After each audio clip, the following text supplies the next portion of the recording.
Talk a little bit about your first win at Greenbrier a couple years ago. Very exciting finish. You end up in a playoff and the little race back to 18T.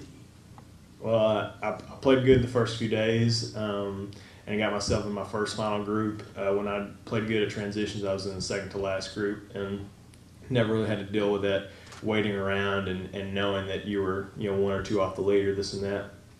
But I'm playing with Anthony Kim. Anthony Kim shoots 62 on Saturday. He's obviously playing great.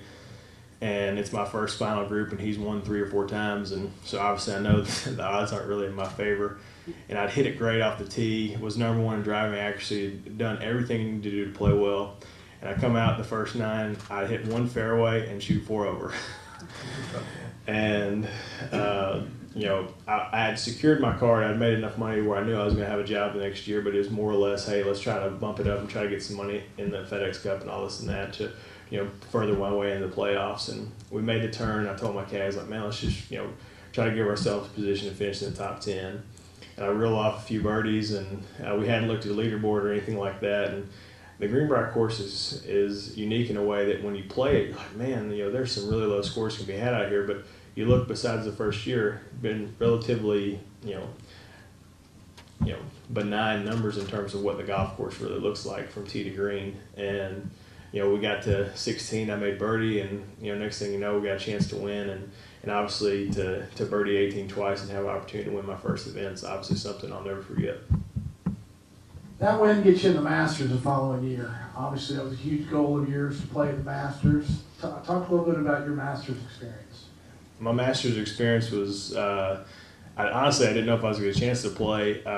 In January of last year, I tore cartilage in 5 of my ribs, and it was kind of a freak accident dealing with a chiropractor on tour. And we ended up meeting with the doctor in Knoxville and a couple other different places and trying to figure out what the best course of action was. And made some mistakes along the lines as far as trying to play, even though I was exempt and this and that, just because I felt like I couldn't hurt anymore. And but I knew that they're going to put me in a full body cast if I was going to tee off. And there's no way they were going to take that away from me. And I ended up getting an opportunity. I got somewhat healthy enough to try to play the event, and was fortunate enough to make the cut and have an opportunity to be there. And there's nothing in golf or any other sport that matches Masters Sunday. I played in the U.S. Open on the weekend a few weeks ago, and it's a special experience, but there's nothing like Masters Sunday. Especially, it was beautiful weather. Everything was right. The course was buzzing. And I was on the 12th tee when Louis made a 2 on number 2, and that's as far away from the second green as you can get. And to hear the roars, because there's all manual scoreboards. There's not electronic. People are following their phone, but who has their phone at the Masters?